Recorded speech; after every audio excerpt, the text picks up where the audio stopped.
Bueno, bienvenidos y bienvenidas a estas entrevistas que estamos haciendo en esta novena edición del FIDBA. En este caso estamos con Raquel Márquez, ella es la directora de Tiempos de Deseo, que está dentro de la sección de Género y Generaciones, una película muy hermosa que dura una hora, un poquito más. Y bueno, estamos con la directora que está conectada desde España para conversar sobre el contexto de creación de esta película tan especial. Así que, Raquel, felicitaciones por este trabajo tan hermoso que has hecho y por estar en el feedback. Muchísimas gracias. Es una ilusión de que la película llegue a Argentina. Me encantaría poder saber cómo se recibe por ahí.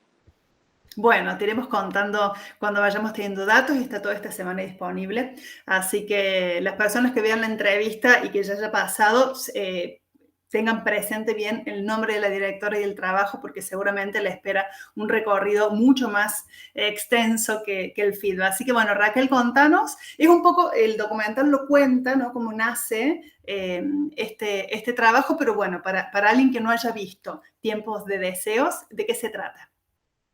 Tiempos de Deseo es un encuentro entre dos amigas.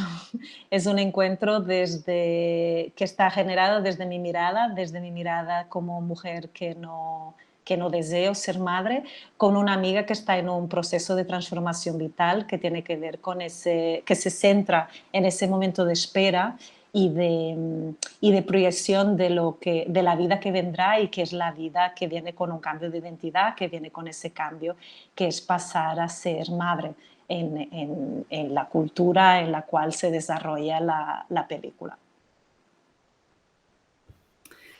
A mí me convocó como mujer también, que no soy madre, pero me gustó mucho cómo se trata, primero la comunidad entre mujeres y ese apoyo entre mujeres.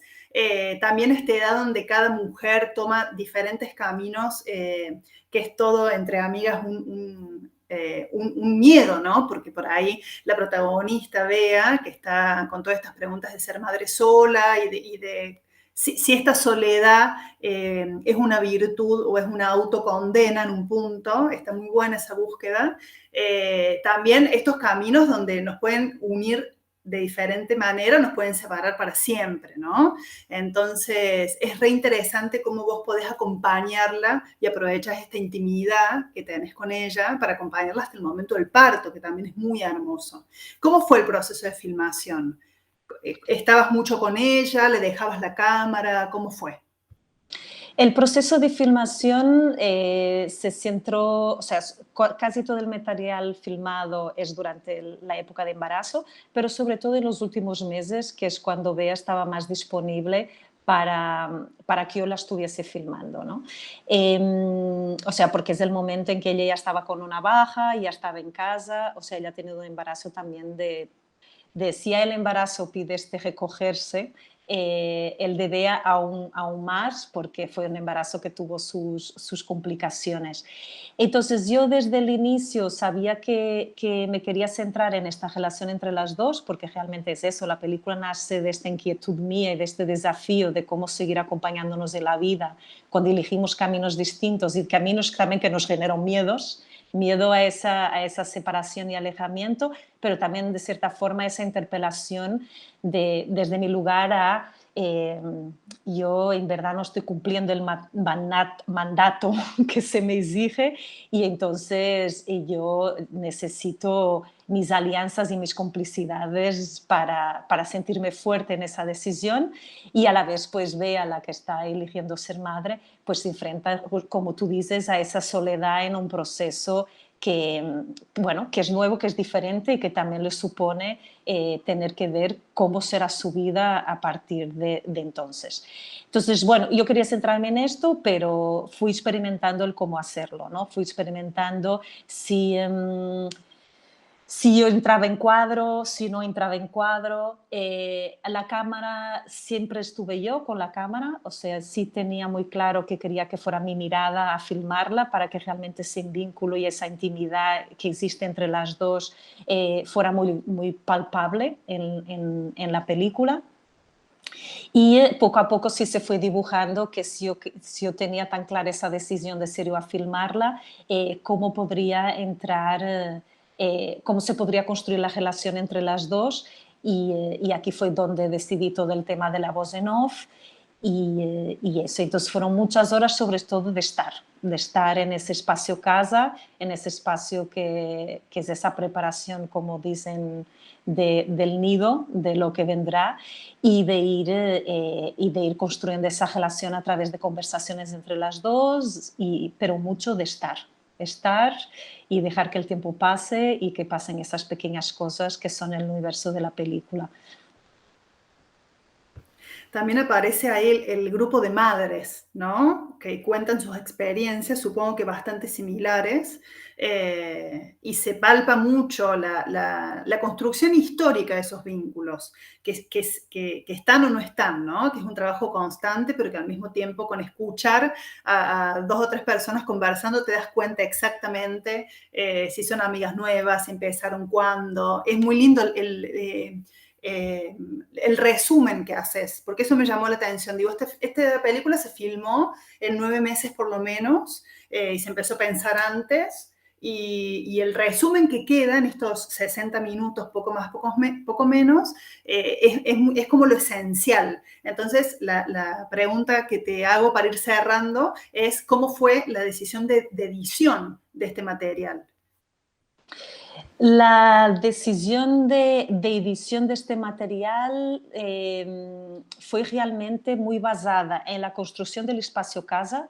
Para mí esta idea de este territorio de la maternidad cerrado y en qué espacio público queda fuera y está centrado en el espacio privado era una decisión. Entonces todo el material que tenía filmado fuera del espacio casa lo descarté, siendo que no tenía mucho más material filmado de lo que hay en la película, a nivel de secuencias.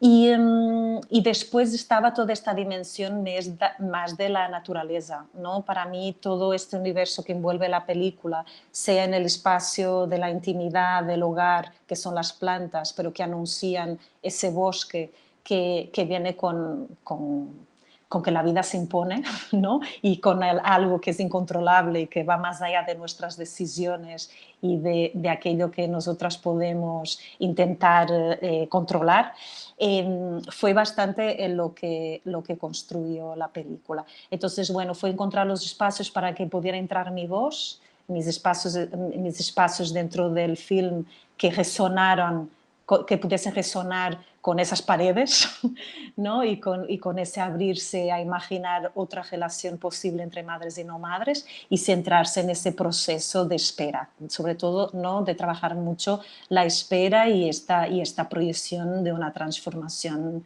que se anuncia. Y después, bueno, me gusta también esta mención que hiciste a los personajes de las amigas, porque realmente las demás mujeres, además de nosotras dos que aparecen en la película, como la madre, las amigas, tienen esta fuerza para mí de la transmisión entre mujeres, ¿no? De aquello que se supone que tenemos que hacer o aquello que nos imaginamos a partir de lo que nos cuentan otras, ¿no? Sí, y también te quería preguntar en esta calidad de amiga, ¿qué nivel de decisión tuviste en empezar la película ahí? Porque quizás se te ocurrió después, bueno, ya me contarás, pero y no empezar antes. Porque digo, en esta soledad, quizás podrías haber empezado mucho antes, ¿no? Desde que ella se lo pregunta, cómo lleva a cabo su embarazo, qué sucede en el medio. ¿Por qué en ese momento, cuando ya se le nota físicamente, es evidente que está embarazada? Tuvo bastante que ver con cómo se dio también la relación. O sea, no es, a pesar de que, por un lado, es Bea, pero podrían ser otras amigas, ¿no? Son procesos que comparto con otras mujeres de mi entorno, este acompañarse. Para mí tenía mucho sentido que fuera Bea por nuestra historia compartida, ¿no? Porque realmente es, ¿no? Por todo cómo le acompañé y cómo afectó nuestras vidas. y nuestras decisiones de amistad, su decisión de ser madre y mi decisión de acompañarla desde donde la acompaño. Entonces también hay un momento en que es donde decido yo hacer la película, que es un momento en que Bea ya está decidiendo inseminarse. Y yo sí tengo imágenes de la inseminación y de algunos momentos previos a la inseminación, pero para mí como que formaban parte de otra película. Formaban parte de una película que tiene más que ver con por qué tomo esta decisión, cómo la tomo, qué me supone a nivel más material, ¿no? Y desde esta especificidad de madre sola, o sea, sin pareja, o madre lesbiana. Y yo sí tenía ganas que esto no fuera evidente desde el inicio, y que para que bueno, el público se pudiera centrar más en la experiencia y no tanto desde el inicio de la película en la especificidad de una situación concreta, a pesar de que para mí es importante que sea una situación concreta, ¿no? De ser madre sin pareja y lesbiana, pero que eso no fuera la entrada en la película. Está bueno lo que decís. Contame, Raquel, en qué andás profesionalmente, si tenés pensado seguir en este tema, si estás filmando otra cosa, ¿en qué estás trabajando?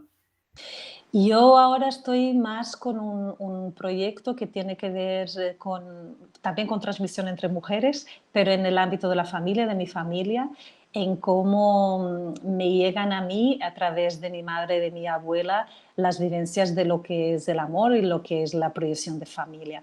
Mucho a través de los imaginarios familiares, teniendo en cuenta el contexto de mi familia, que es un contexto de clase baja, en que hay poca producción de imágenes en una generación determinada, ¿no? Entonces, que todo pasa por esta oralidad y por la construcción de imaginarios a partir de las historias. Bueno, suena muy interesante, así que cuando tengas ese trabajo ya sabes que contás con nosotros acá en FIDBA. Muchas gracias, un honor tener tu película en esta 9ª edición del FIDBA y muchísimos éxitos. Así que estamos en contacto para ver el recorrido de Tiempos de Deseo. Muchas gracias, Raquel. Muchísimas gracias, todo un placer.